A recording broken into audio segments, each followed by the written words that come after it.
రోజున నేను మీతో పంచుకోదలుచుకుంది ఏమిటి అంటే, శ్వాస మీద ధ్యాస. ధ్యాస ఒకటి, శ్వాస ఒకటి. శ్వాస అంటే మనం గాలి తీసుకుంటాం, గాలి వదిలిపెడతాం, అది శ్వాసక్రియ. మరి ధ్యాస పెట్టేది ఎవరు? మనసు. కాబట్టి ఈ మనసుని శ్వాస మీద ధ్యాస మీద మనసు పెట్టమని పెద్దలు బోధ. ఎందుకు శ్వాస మీద ధ్యాస ఎందుకు పెట్టాలి? లోకంలో ఎన్నో విధానాలు ఉన్నాయి కదా.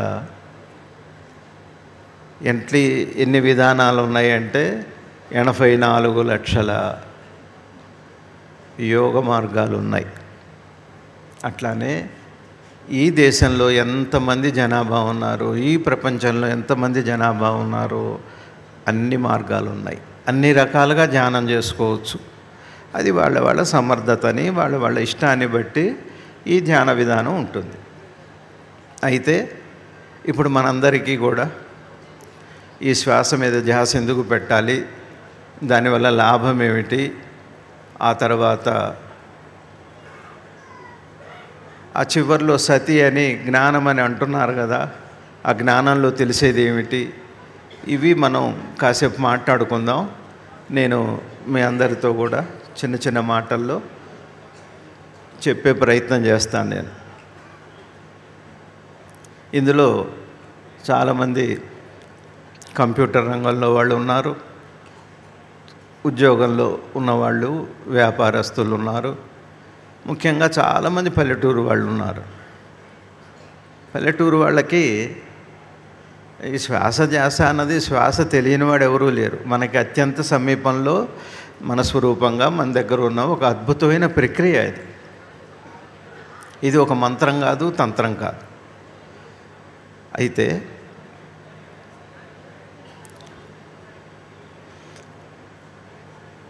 మనం గాలి పీల్చుకుంటాం, గాలి వదులుతాం. ఈ ధ్యాస దేని మీద ఎందుకు పెట్టాలి? శ్వాస మీద ధ్యాస ఎందుకు పెట్టాలి అంటే, మనందరికీ మనసు ఉంది. మనసు ఉండమంటే అన్నీ గ్రహించగలుగుతున్నాం. మీరందరూ ఉన్నారు, ఎక్కడ కూర్చోవాలి, ఎక్కడి నుంచి వచ్చాం, ఎక్కడికి వెళ్ళాం, భార్య, పిల్లలు, ఇల్లు, వాకిలి, ఇవన్నీ కూడా మనసు మీదనే ఆధారపడ్డాయి. నాకు దెబ్బ తగిలిందంటాం, నా మనసు బాగలేదంటాం. నాకు సంతోషం అయిందంటాం, నాకు బాధ కలిగిందంటాం. ఇది మనసును ఉద్దేశించి అంటాం.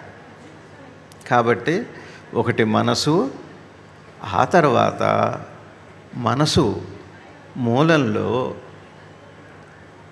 పరమాత్మ ఉంటాడు. పరమాత్మ అంటే ఎవరు? మనమే. మన స్వరూపంగా మనం ఏదైతే ఉన్నామో మన లోపల జ్ఞాన రూపంలో పరమాత్మ ఉంటాడు. ఆయన ఎక్కడ ఉంటాడంటే మనోమూలంలో. మన మనసు యొక్క మూలం ఎక్కడ ఉందో, ఆరంభం ఎక్కడ ఉందో అక్కడ పరమాత్మ ఉంటాడు. అక్కడే జ్ఞానం ఉంటుంది. ఇప్పుడు చూడండి, అబద్ధం ఆడొద్దు, దొంగతనం చేయొద్దు, తర్వాత ఈ ప్రపంచం అసత్యము, బ్రహ్మే సత్యము, అహం బ్రహ్మస్మి, అట్లానే ఇది మంచిది, ఇది చెడ్డది, ఎన్నో ఈ సమాజంలో, ఈ ప్రపంచంలో మనకు కనపడుతూనే ఉన్నాయి. కానీ సమాజంలో మనందరికి కూడా ఈ పోకడలు ఉన్న పరిస్థితులు అన్నీ మనకు తెలుసు. ధ్యానం చేయండి, మనసు నిలపండి అంటాం, నిలపలేము. అట్లానే ధ్యానం చేయాలంటే ఇట్లా ఉండాలంటారు, అది చేత కాదు. అందులో నిజమెంతో తెలియదు, దీంట్లో ఏం లాభం వస్తుందో మనకు తెలియదు. ఇవన్నీ తెలియాలి అంటే ఇవి మనకి బయట నుంచి ఉన్న సమాచారం మాత్రమే అదంతా. కానీ సమాధానం మాత్రం మన మనసు యొక్క, ఎవరి మనసు వారికే ఉంది. కాబట్టి ఆ మనసు యొక్క మూలంలో ఈ సమాధానం ఉంది. దేవుడు ఎవరు? సమాధానం ఎక్కడుందంటే మన దగ్గరే ఉంది, బయట లేదు, పుస్తకాల్లో లేదు, ఎక్కడా లేదు. ఎవరు చెప్పగలిగిన వాళ్ళు కూడా లేరు. చెబుతారు పరమాత్మ ఉన్నాడు అంటాడు. నమ్మకం ఏమిటి? ప్రమాణం ఏమిటి మనకి? అట్లానే ధ్యానం చేస్తే ఈ ఫలాలు ఉంటాయి. ఏమిటి ఫలాలు? మన కష్టాలు అట్టనే ఉన్నాయి కదా, ఆర్థిక ఇబ్బందులు అలానే ఉన్నాయి కదా. మరి ఈ ధ్యానానికి దీనికి సంబంధం ఏమిటి? ఆరోగ్యాలు, ఆర్థిక ఇబ్బందులు, సంసార బాధలు ఇవన్నీ ఉన్నాయిగా. దీనికి కూడా సమాధానం కావాలి మనకి. ఇవన్నీ కూడా ఎక్కడున్నాయంటే మన దగ్గరే, మన స్వరూపమైన మన మనసు దగ్గరే ఉన్నాయి. మనసు మూలంలోకి వెళ్ళాలి. ఈ మనసు ఎక్కడుంది? మన శరీరంలో తెలియదు మనకి. అది మనసు ఉందండి, మీరు కంట్రోల్ చేయండి అన్నాం అనుకోండి, మనం దాన్ని కంట్రోల్ చేయలేము. అందుకని మనసు మూలానికి వెళ్ళాలి అంటే, ఇప్పుడు మీరందరూ అనేక ప్రాంతాల్లో నుంచి వచ్చారు. ఎవరి వాహనం వాళ్ళే, బస్సులో, కార్లలో దగ్గరుంటే నడిచి, ఎక్కడెక్కడో నలు ప్రాంతాల నుంచి వచ్చారు. ఎవరి వాహనం వాళ్ళకే ఉంది. ఎక్కడికి? ఈ కడతాల్లో, ఈ పిరమిడ్ ధ్యాన మందిరంలో మహర్షి గారి సన్నిధికి రావాలంటే ఎక్కడెక్కడో సుదూర ప్రాంతాల్లో నుంచి వివిధ వాహకాల ద్వారా వచ్చారు.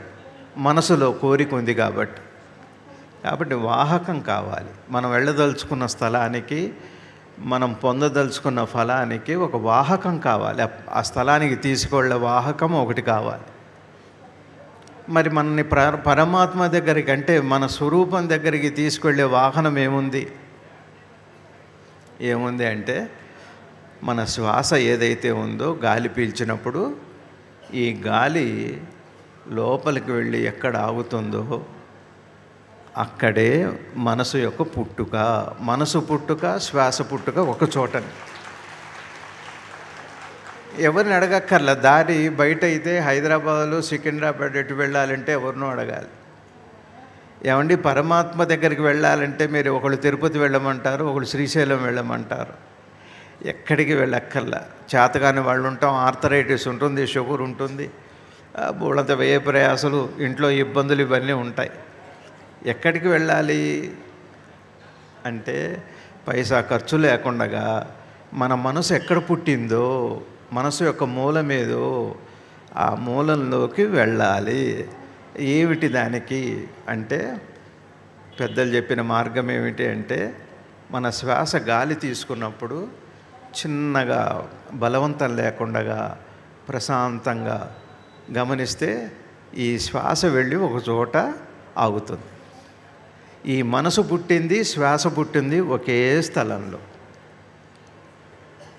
ఇప్పుడు ఒక మాట చెబుతాను నేను. మనందరికీ మనసుకి శ్వాసకి ఉన్న సంబంధం గురించి తెలియటానికి ఒక చిన్న రహస్యం చెబుతాను నేను.